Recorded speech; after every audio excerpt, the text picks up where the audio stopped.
우리의 가는 길을 다 아시고 우리에게 언제나 가장 좋은 것을 주시는 주님을 찬양합니다. 이 시간에도 우리가 주님 말씀을 통해서 좋으신 주님 앞으로 힘차게 나오기 원합니다. 이 시간 함께 살펴보실 하나님의 말씀은 민수기 25장 11절 말씀입니다. 시작. 제사장 아론의 손자요 엘르아살의 아들인 비느하스가 그들 가운데서 나를 위해 열심을 내며 내 진노를 돌려 이스라엘 자손에게서 떠나게 함으로써 내가 내 질투 중에 그들을 소멸시키지 아니하게 하였도다. 아멘. 네, 저는 오늘 주를 위한 열심이라는 제목으로 하나님의 말씀과 은혜를 나누기 원합니다. 주를 위한 열심입니다. 우리 잠시 기도하고 시작하겠습니다. 참 좋으신 하나님 아버지, 우리에게 귀한 오후 시간을 허락하여 주시고 또 우리가 이렇게 주님 말씀 앞으로 나올 수 있도록 이끌어 주셔서 감사합니다. 우리의 마음을 성령님으로 충만케 하여 주시고 주님의 은혜로 진리의 빛으로 주님의 생명으로 가득 채워주시기를 원합니다. 주님께서 친히 이 시간을 주관하시고 친히 이끌어 주시며 친히 말씀해 주시기를 원합니다. 이 시간을 주님의 손에 온전히 맡겨드리며 살아계신 우리 주 예수 그리스도의 이름으로 기도드렸습니다. 아멘. 네, 오늘 말씀의 제목은 주를 위한 열심입니다. 이 땅에는 여러 방향의 많은 목적을 위한 열심과 열정이 있습니다. 어떤 사람들은 자신의 재미와 즐거움을 위해서, 또 어떤 사람들은 자신의 발전과 미래의 성취를 위해서 열심히 도전하고 살아가는 모습들을 볼 수가 있습니다. 누군가가 열심히 도전하고 노력하는 모습은 참으로 귀하고 아름답다고 할 수가 있습니다. 그런데 열심이라고 해서 언제나 가치가 있는 것은 아닙니다. 무엇인가를 열심히 노력한 그 결과가 얼마나 값지고 또 오래 지속되는가에 따라서 그 열심과 열정의 가치도 달라질 것입니다. 우리가 만약 바닷가에 놀러가서 모래성을 만든다면 과연 어느 정도의 열심을 발휘하는 것이 적당할까요? 간단하게 이미 가지고 있는 양동이나 삽을 가지고 몇 시간 정도 재미있게 놀면 충분할 것입니다. 곧 이 바닷가를 떠나 집으로 돌아갈 것이기 때문이고 나중에 비가 오고 바람이 불면 이 모래성도 사라질 것이기 때문에 오늘 하루 얼마간의 시간 동안 사랑하는 가족들과 친구들과 즐겁게 시간을 보내면 그것으로 충분할 것입니다. 그런데 만약 우리가 바닷가에 모래성을 잘 만들기 위해서 포크레인을 빌려오고 많은 일꾼들을 고용하고 세계적인 설계자의 자문을 구해서 몇 개월, 몇 년 동안 이 일을 한다면 어떨까요? 사람들은 우리를 정말 열심히 일하는 사람이구나 하고 칭찬하기보다는 뭘 그렇게까지 하느냐라고 말하면서 지나치고 허무한 일로 여길 것입니다. 이처럼 우리는 언젠가 하늘의 본향, 주님의 왕국, 우리의 영원한 집으로 돌아갈 사람들입니다. 그렇다면 우리는 이 땅에서 머물며 살아가는 동안 과연 무엇을 위해 어느 정도의 열정과 열심을 쏟으며 살아가야 할까요? 우리가 확실히 말할 수 있는 것은 주님의 영광을 위한 영원히 남는 가치 있는 일들에 우리의 마음과 생각과 힘을 쏟아붓는 것이 가장 가치 있고 지혜로운 삶이라는 사실입니다. 오늘 우리가 함께 읽은 민수기 말씀에서는 주를 위해 열심을 내었던 제사장 아론의 손자 엘르아살의 아들 비느하스에 대해 기록하고 있습니다. 하나님께서 친히 진노하시는 중에 이스라엘 민족을 소멸시키려 하셨지만 비느하스의 열심과 열정이 그 심판을 돌이켰고 주님을 기쁘시게 하였습니다. 오늘 우리도 함께 민수기 25장 말씀을 살펴보면서 주를 위한 열심을 향해 힘차게 나아오기를 원합니다. 주님께서 이 시간을 은혜로 이끌어 주시기를 원합니다. 이제 우리 함께 민수기 25장 1절과 2절 말씀부터 보시겠습니다. 이스라엘이 시팀에 머물러 있었는데 이때에 백성이 모압의 딸들과 행음하기 시작하니라. 그들이 자기 신들에게 희생물을 드리는 것으로 백성을 부르매 백성이 먹고 그들의 신들에게 절하니라. 네, 오늘의 말씀은 모압의 딸들과 행음하며 모압의 신들에게 절하였던 이스라엘 자손의 모습으로부터 시작되고 있습니다. 얼마 전까지 민수기 말씀의 초점은 대언자 발람과 모압 왕 발락에게 맞춰져 있었습니다. 모압 왕 발락은 많은 돈을 주겠다고 약속하면서 대언자 발람에게 이스라엘을 저주하라고 요청했지만 발람은 4번이나 이스라엘을 축복하고 돌아갔습니다. 이전까지의 말씀들을 보면 발락과 발람의 관계가 완전히 멀어지고 끝난 것처럼 보이고 이스라엘 자손은 크나큰 복을 받았다는 사실이 분명하게 선포되었습니다. 그런데 오늘의 말씀에서는 그 모든 일들을 반전시키는 것과 같은, 반대가 되는 것과 같은 충격적인 사건을 다루고 있는데 그것은 바로 이스라엘 민족이 모압 사람들과 연합하여 먹고 마시며 우상들에게 절을 하였다는 것입니다. 우리 함께 계속해서 이어지는 민수기 25장 3절에서 5절까지 말씀 번갈아서 읽어보시겠습니다. 이스라엘이 스스로 바알브올에게 연합하였으므로 주의 분노가 이스라엘을 향해 타올라. 주께서 모세에게 이르시되 백성의 모든 우두머리들을 붙잡아 해를 향해 주 앞에 목매어 달라. 그러면 주의 맹렬한 진노가 이스라엘에게서 떠나리라 하시니 모세가 이스라엘의 재판관들에게 이르되 너희는 각각 바알브올에게 연합한 자기 사람들을 죽이라 하니라. 네, 3절 말씀과 같이 이스라엘 민족은 스스로 바알브올에게 연합하였습니다. 바알브올의 뜻은 브올 지방에서 섬기는 바알이라는 뜻을 가지고 있다고 하는데 우리는 성경에서 점쟁이 발람을 부를 때 브올의 아들 발람이라고 불렀던 표현을 기억해 볼 수가 있습니다. 브올이라는 이름은 점쟁이 발람의 아버지의 이름이면서 또한 그들이 거하던 그 지방의 이름이기도 하였습니다. 이스라엘 자손은 바로 점쟁이 발람이 살고 있던 그 지역으로 초대되었던 것입니다. 바알브올은 풍요와 다산의 신이었고 바알브올이라는 우상을 숭배하는 의식 중에는 먹고 마시고 뛰놀며 행음하는 일들이 포함되어 있었습니다. 모압과 미디안 사람들은 이스라엘 자손에게 친근하게 다가와서 자신들의 축제에 초대하였고 이스라엘 사람들은 즐거운 마음으로 참여하여 타락하는 길로 가고 말았습니다. 3절 말씀과 같이 이스라엘 자손이 스스로 자원하여 바알브올에게 연합한 일로 인해서 주님의 분노가 이스라엘을 향해 타오르게 되었습니다. 십계명의 첫 번째 명령은 하나님 앞에 다른 신들을 잊게 하지 말라는 것이었습니다. 또한 두 번째 명령은 어떤 우상들도 만들지 말고 그것들에게 절하지 말라는 것이었습니다.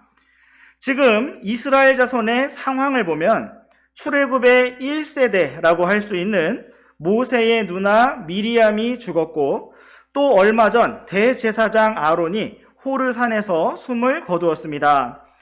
이스라엘 민족은 어느덧 광야에서의 40년 여정을 다 마쳐가고 있었고 이제 가나안 땅으로 들어가기 직전에 마지막 시간들을 보내고 있었습니다.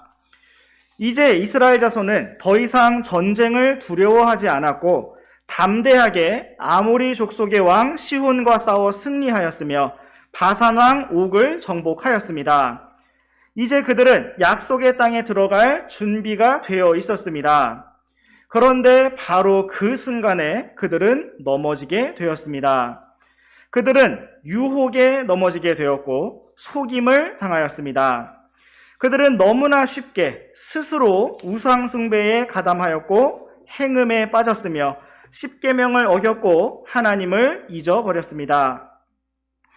주님께서는 4절 말씀과 같이 백성의 모든 우두머리들을 붙잡아 주 앞에 목매어 달라고 말씀하셨습니다.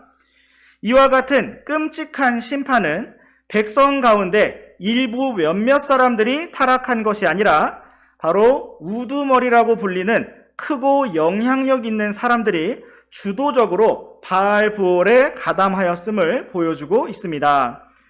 모세는 이러한 하나님의 명령에 따라 백성들이 각각 바알브올에게 연합한 사람들을 죽이고 심판을 집행하라고 명령하였습니다. 이 말씀들에서 우리는 점쟁이 발람의 재물을 향한 열심과 열정을 볼 수가 있고, 오늘날 세상과 마귀의 역사가 어떻게 은밀하고 달콤한 속임수로 우리에게 다가오는가를 볼 수가 있습니다. 우리 잠시 계시록 말씀으로 가셔서 계시록 2장 14절 말씀을 보시겠습니다. 시작. 그러나 내가 너를 책망할 것이 몇 가지 있나니 이는 거기에 발람의 교리를 붙잡는 자들이 내게 있기 때문이라. 그가 발락을 가르쳐 이스라엘 자손 앞에 걸림돌을 놓게 하고 우상들에게 희생물로 바친 것들을 먹게 하며 또 음행하게 하였느니라. 네, 이 말씀은 주 예수 그리스도께서 친히 사도 요한을 통하여 버가모 교회에게 주신 말씀을 기록하고 있습니다. 주님께서는 발람이 발락을 가르쳐서 이스라엘 자손 앞에 걸림돌을 놓게 하였다고 말씀하셨습니다. 그리고 그들에게 우상의 희생물들을 먹게 하고 우상들에게 절하게 하였으며 또 음행하게 하였습니다. 그렇다면 대언자 발람이 모압 왕 발락에게 이러한 걸림돌, 이러한 길을 가르쳐준 이유가 무엇이었을까요? 그 이유는 하나님께서 이스라엘 자손을 철저하고 완전하게 지켜 보호하고 계셨기 때문에 그들을 대적할 그 어떤 요술도 점술도 없고 그들을 저주할 수 있는 방법도 없다는 사실을 분명히 알았기 때문이었습니다. 그러므로 발람은 하나님께서 직접 이스라엘을 대적하시고 하나님께서 직접 이스라엘을 심판하시며 하나님께서 직접 이스라엘을 치시게 만들어야 한다는 생각을 하였습니다. 그리고 그렇게 이스라엘 자손을 타락시킬 수 있는 그 길과 방법을 모압 왕 발락에게 가르쳐 주었던 것입니다. 또한 우리와 함께 계시록 말씀 바로 앞에 있는 유다서 1장 11절 말씀도 보시겠습니다. 시작. 그들에게 화가 있을지어다. 그들이 가인의 길로 갔고 대가를 위해 발람의 잘못을 따라 탐욕스럽게 달려갔으며 고라의 반역 가운데서 멸망하였도다. 네, 이 말씀에서 우리는 발람의 이름이 언급되면서 대가를 위해 탐욕스럽게 달려갔다는 표현이 나타나고 있는 것을 볼 수가 있습니다. 이처럼 대언자 발람은 공식적인 모든 자리에서는 마치 하나님께 순종하는 것처럼 하나님께서 주시는 모든 이스라엘을 향한 축복의 말씀을 선포하였지만 그의 마음은 모압 왕 발락의 대가를 바라고 있었고 탐욕을 향해 달려가고 있었습니다. 그러므로 그는 모든 공식적인 일정을 다 마친 뒤에 자기 땅으로 돌아가면서 모압 왕 발락에게 이스라엘을 대적할 수 있는 한 가지 비법을 가르쳐 주었던 것입니다.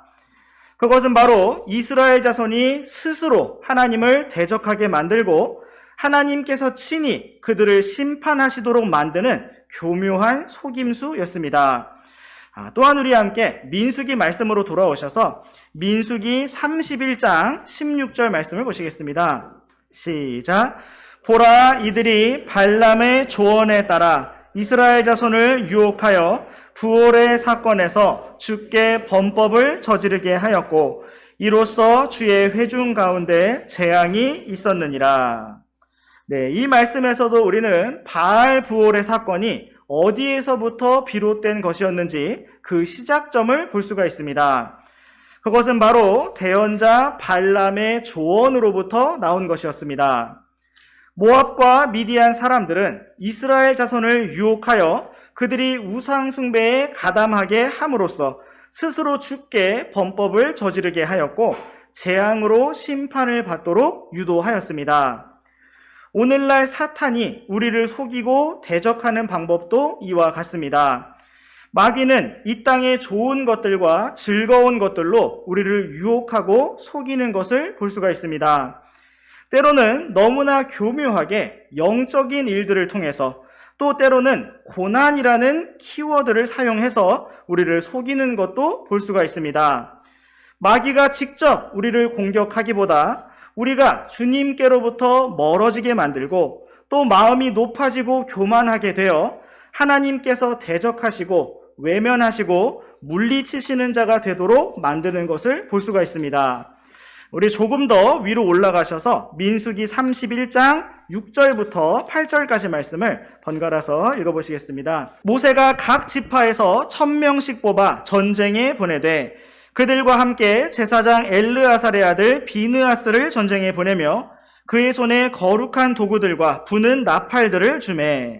그들이 주께서 모세에게 명령하신 대로 미디안 족속과 싸움을 벌여 모든 남자들을 죽이고 죽임당한 자들 가운데 남아있는 생존자들 외에 미디안의 왕들을 죽였으니 곧 에비와 레겜과 수르와 훌과 레바 즉 미디안의 5 왕이며 그들이 부올의 아들 발람도 칼로 죽였더라. 네, 이후에 모세는 각 지파에서 1000명씩을 뽑아 전쟁에 보냈고 특별히 그들과 함께 제사장 엘르아살의 아들 비느하스를 보냈습니다. 그들은 미디안 족속과 싸움을 벌였고 바알 부올의 사건을 기획하였던 부올의 아들 발람도 죽였습니다. 발람은 자신의 탐욕을 위해, 자신의 풍성한 미래를 위해 열심히 달려갔으나 결국 이렇게 허무하고 비참한 죽음을 맞이하고 말았습니다. 오늘 우리가 불의한 대가를 바라고 이 땅에서 유익을 얻는 탐욕의 길을 가고자 한다면 발람과 같이 허무한 결말을 맞이할 수밖에 없습니다. 또 우리가 전쟁을 위하여 담대하게 일어났던 이스라엘 자손과 같이 주님을 따를 준비가 되어 있는 것 같을지라도 마귀의 교묘한 속임수에 넘어지게 된다면 언제라도 주님께서 대적하시는 위치에 설 수밖에 없습니다. 그러므로 우리가 언제나 주님과 함께 십자가에 못 박힌 자로서 오직 주 예수 그리스도의 생명과 권능을 힘입기 원합니다. 우리가 무엇인가에 열심을 내야 한다면 이 땅에서의 유익이나 탐욕을 위해서가 아니라 주님의 이름과 영광을 위해서, 그리고 우리 자신이 주님과 함께 영원히 누릴 그 영광과 보상과 주님의 왕국을 위해서 그렇게 열심을 낼 수 있기를 원합니다. 이제 우리 다시 민수기 25장 말씀으로 돌아오시겠습니다. 민수기 25장 말씀으로 돌아오셔서 6절부터 9절까지 말씀 번갈아서 읽어보시겠습니다. 또 보라, 이스라엘 자손 온 회중이 회중의 성막 문 앞에서 울 때에 이스라엘 자손 중 한 사람이 모세의 눈앞과 온 회중의 눈앞에서 미디안 여인 하나를 자기 형제들에게 데려오므로 제사장 아론의 손자요 엘라살의 아들인 비느하스가 그것을 보고는 회중 가운데서 일어나 손에 창을 들고 그 이스라엘 남자를 따라 장막에 들어가 그들 2사람 곧 그 이스라엘 남자와 그 여인의 배를 꿰뚫으니 이에 재앙이 이스라엘 자손에게서 그치니라. 그 재앙으로 죽은 자들이 24,000명이더라. 네, 바알 부올 사건으로 인해 이스라엘 진영에는 재앙이 임하였고 24,000명의 사람들이 쓰러졌습니다. 이처럼 크고 두려운 심판이 임하고 진행되어 가는 중에 6절 말씀과 같이 이스라엘 자손 온 회중은 성막 문 앞에서 울고 있었습니다. 먼저는 자신의 사랑하는 가족들이 죽게 된 것으로 인해서 울었을 것이고, 또한 자신들이 주님 앞에 타락하고 잘못된 길을 간 것으로 인해서 애통하며 울었을 것입니다. 그런데 바로 그때 온 회중의 눈앞에서 미디안 여인 하나를 이스라엘 진영 안으로 데리고 들어온 사람이 있었습니다. 그는 정욕에 사로잡힌 참으로 용감한 청년이었고 매우 열심인 사람이었으며 주님 앞에서 아무런 관점이 없는 사람이었고 다른 백성의 아픔과 슬픔을 전혀 느끼지 못하는 사람이었습니다. 온 회중은 슬픔 가운데 울면서 그 사람을 바라보았고 그와 함께 이스라엘 진영 안으로 들어온 미디안 여인을 보았습니다. 그러나 누구 하나 나서서 그를 저지하거나 책망하지 않고 있었습니다. 바로 그때 제사장 아론의 손자요 엘르아살의 아들인 비느하스가 회중 가운데 일어났습니다.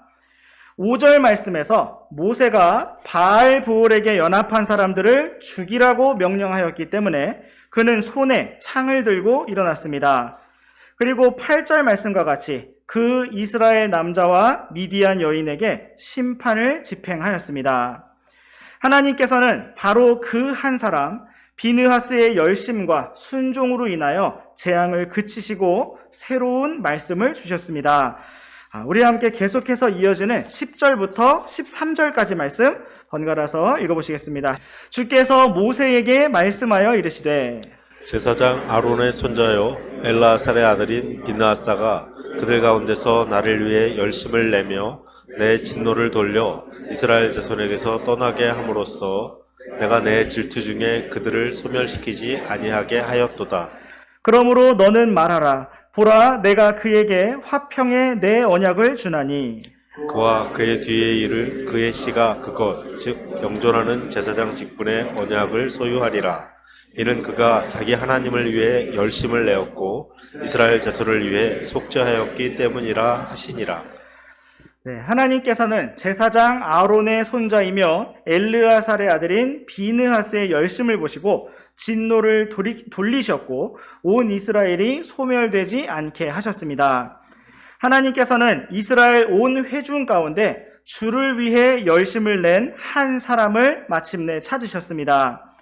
하나님께서는 그러한 비느하스에게 화평의 언약을 주시면서 그의 가문이 영존하는 제사장 직분의 언약을 소유할 것이라고 말씀하셨습니다. 이는 그가 자기 하나님을 위해 열심을 내었고 이스라엘 자손을 위해 속죄하였기 때문이었습니다. 오늘날 이 땅에도 이러한 한 사람, 이러한 사람들이 필요합니다.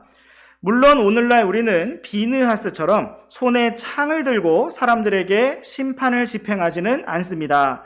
그러나 오늘날에도 여전히 나의 하나님을 위해 열심을 내고 사람들에게 속죄의 복음, 은혜의 복음, 십자가의 복음을 담대하게 선포할 그 한 사람이 필요합니다. 오늘 우리가 무엇인가를 위해 질투해야 한다면, 우리가 무엇인가를 향해 열심을 내야 한다면, 우리가 무엇인가를 위해 일어나야 한다면 그것이 참으로 주님을 위한 일이 되기를 원합니다. 주님께서는 영존하는 보상과 영광으로 넘치게 갚아주실 것입니다. 이제 우리 함께 민수기 25장 14절부터 18절까지 말씀 번갈아서 읽어보시겠습니다. 한편 죽임을 당한 이스라엘 사람 곧 미디안 여인과 함께 죽임을 당한 자의 이름은 시므리인데 그는 살루의 아들이요 시므온 족속 가운데 주요 가문의 통치자더라. 죽임을 당한 미디안 여인의 이름은 고스비이며 그녀는 수르의 딸이었는데 수르는 미디안의 주요 가문에 속한 자로서 백성을 다스리는 우두머리였더라. 주께서 모세에게 말씀하여 이르시되 미디안 족속을 괴롭게 하고 그들을 치라. 이는 그들이 자기들의 계략들로 너희를 괴롭게 하되 부올의 일과 미디안 통치자의 딸 곧 부올로 인한 재앙의 날에 죽임을 당한 자기들의 누이 고스비 사건에서 그 계략들로 너희를 속였기 때문이니라 하시니라. 네, 이 말씀에서는 비느하스의 창에 의해 죽게 된 사람들이 어떤 사람들이었는지를 보여주고 있습니다. 먼저 이스라엘 남자는 시므온 지파 가운데 주요 가문의 통치자였던 살루의 아들 시므리였다고 기록하고 있습니다. 또한 죽임당한 미디안 여인은 15절 말씀처럼 미디안의 우두머리였던 바로 5왕 중 하나였던 수르의 딸 고스비였다고 기록하고 있습니다. 모압과 미디안의 주요 가문 사람들은 점쟁이 발람의 가르침과 계략과 지시대로 이스라엘 자손들 앞에, 특별히 그들의 우두머리들 앞에 큰 유혹과 걸림돌을 놓았던 것입니다. 하나님께서는 그러한 일들로 인해서 미디안을 치라고 말씀하셨습니다. 그리고 이후에 모세는 우리가 앞서 보았던 것처럼 미디안의 통치자들과 발람을 쓰러뜨림으로써 주님의 말씀에 순종하고 심판을 집행하였습니다. 오늘 우리는 주를 위한 열심이라는 제목으로 민수기 말씀을 살펴보았습니다. 먼저 우리는 점쟁이 발람의 열심을 보았습니다. 그는 하나님의 말씀을 받아서 말한다는 종교적인 명예에 대해서도 열심과 욕심을 가지고 있었습니다. 그리고 모압 왕 발락으로부터 받을 수 있는 많은 물질에 대해서도 탐욕을 가지고 있었습니다. 그러므로 그는 거짓되이 교묘히 행하였고 이스라엘이 스스로 타락하여 하나님께 심판을 받고 재앙을 당하는 그 위치까지 떨어지도록 유도하였습니다. 결국 이스라엘은 발람의 전략대로 우상숭배와 행음으로 타락하였고 하나님께 재앙으로 심판을 받게 되었습니다. 다음으로 우리는 이스라엘에 임한 재앙을 끝냈던 한 사람, 비느하스의 열심을 보았습니다. 그는 주를 위해 질투하였고 손에 창을 들고 담대히 일어났습니다.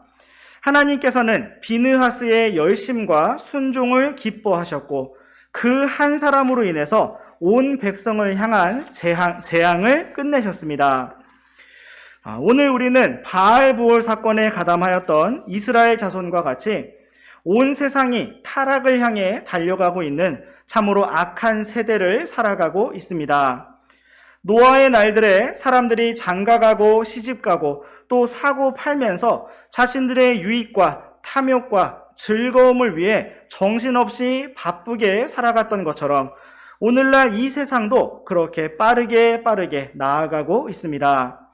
이러한 세상 가운데 우리의 나아갈 길은 바로 비느하스와 같은 한 사람이 되어 주를 위한 열심을 가지고 담대하게 일어나는 것입니다.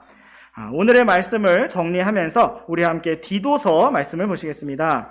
우리 함께 디도서 2장 11절부터 14절까지 말씀 번갈아서 읽어보시겠습니다. 구원을 가져다 주시는 하나님의 은혜가 모든 사람에게 나타나 우리를 가르치시되 하나님의 성품에 위배되는 것과 세상에 속한 정욕들을 우리가 거부하고 이 현 세상에서 맑은 정신을 가지고 의롭게 하나님의 뜻대로 살며 저 복된 소망과 위대하신 하나님 곧 우리 구원자 예수 그리스도의 영광스러운 나타나심을 기다리게 하셨느니라. 그분께서 우리를 위해 자신을 지셨으니 이것은 모든 불법으로부터 친히 우리를 구속하시고 정결하게 하사 선한 행위에 열심을 내는 백성 곧 자신을 위한 특별 소유 백성이 되게 하려 하심이라. 아멘. 이 말씀은 놀라운 은혜로 구원을 받은 우리들이 어떤 사람들이 되었는지를 명확히 말씀하고 있습니다. 우리는 바닷가에 평생 머물면서 모래성을 짓는 사람들이 아니고 먼지처럼 꿈처럼 사라져버릴 이 땅에서 영원히 살아갈 사람들도 아닙니다. 우리의 복된 소망이시며 위대하신 하나님이신 우리 구원자 예수 그리스도께서 영광 가운데 나타나실 때 우리는 이 땅을 떠나 하늘의 영원한 본향으로 들어가게 될 것입니다. 그 시간까지 우리는 이 땅에서 구원받고 정결하게 된 사람들로서 선한 행위에 열심을 내는 백성, 주님을 위한 특별 소유 백성으로서 살아가고 있습니다. 오늘 우리의 마음이 새롭게 되어서 우리가 받은 구원과 은혜가 얼마나 큰 것이었는지 새롭게 기억하고 감격하기를 원합니다. 또 우리의 마음이 새롭게 되어서 우리에게 약속된 영원한 영광이 어떠한 것인지 다시 바라보며 소망할 수 있기를 원합니다.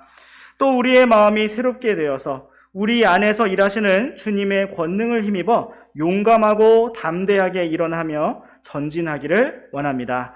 기도하고 마치겠습니다.